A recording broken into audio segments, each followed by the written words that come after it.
sariling wika. Mga paksang dito ay tinatalakay. Ngayon po ay ating iibahin naman.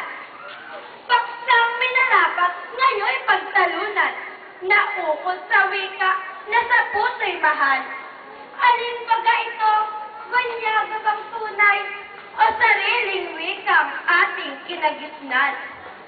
Kinamulatan ko'y wikang Pilipino na malaganap na sa lahat ng dako. Samantalang naman, ang wika ng tayo ay tinatangkilik din ng maraming tao. Mainam marahil pagtalunan ito upang matapos na ang ganitong issue. Magtatanong ako sa inyong dalawa. Sino sa inyo ang may nais manguna? Isang katangian nating Pilipino, ang pagpaparaya sa isa pong dayo. Kaya't dayong wika, mauna na kayo. Ako ay susunod pagkatapos ninyo. Ganito po talaga ang gawain dito. Kami mapabigay, lalo't estranghero. Sa inyong ginawi, ako'y nahihiya. Ipagpilitan ka ang sariling wika. Ngunit hindi naman ako magkukusa kung itinawag na rito'y magbadya. Maraming salamat sa pagpaparaya. Maging karapat-dapat ko ako nawa. Di makasasamang kami pag-aralan ng kahit na sino o tiga saan man. Ang layunin namin magkaunawaan ang lahat ng tao sa mundong ibabaw. Hindi namin hangad na kami mang-agaw ng sariling wika ng kahit ninuman. Kay liwaliwanag ng mga sinabi ni Wikang Banyaga kay Wikang Sarili, lalo't masasabi kayo't mawiwili sa pakikinig ng mga igaganti ni Wikang Sarili sa hindi kakampi. Ngunit hindi naman hangad na mang-api. Madlang nakikinig ang pakiusap ko, huwag kayong uuwi hanggat nagtatalo.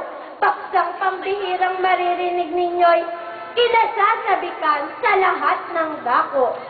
Pakinggang mabuti, wikang Pilipino, sa unang pagtindig, palakpakan ninyo.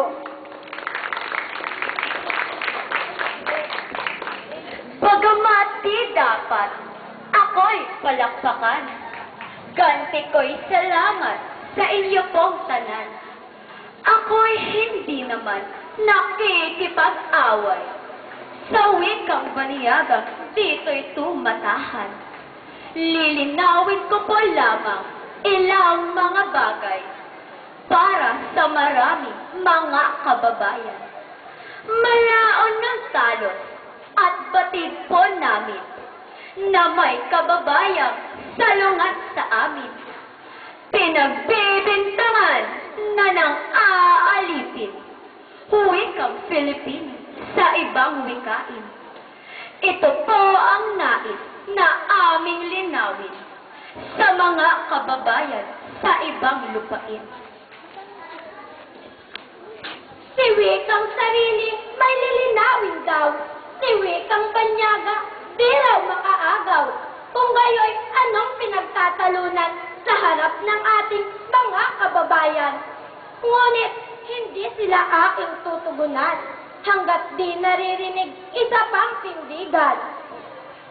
Sapagkat matagal na ako'y tumahan dito sa bayan mo, masaya't maringal.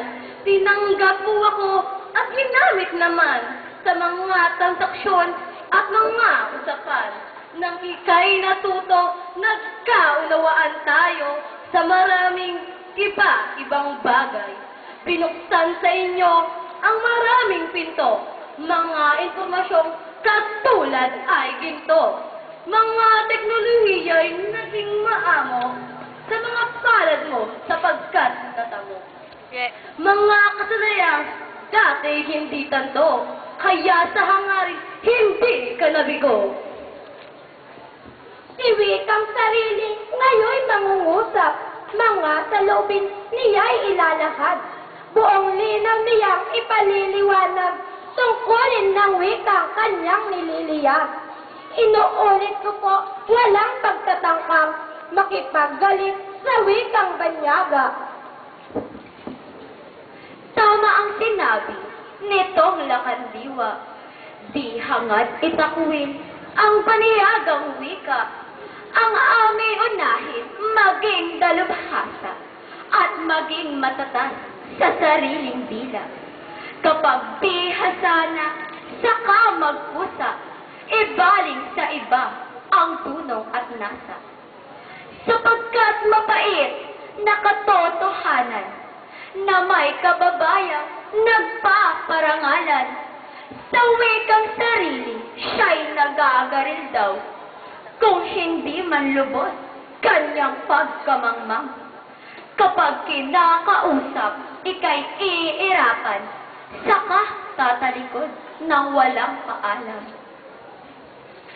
Sa patakaran ng edukasyong bilingual, wikang Pilipino ay nakalalamang. Angkop na gamitin ang wikang sarili sa asignaturay halagay malaki. Ang tanging hiling ko'y maging patas lamang, paksang ituturo na kahit nasa bilang. Alalahanin mo ito'y Pilipinas at ang mahalaga ang sariling batas. Hindi naman kami lumabag kailanman.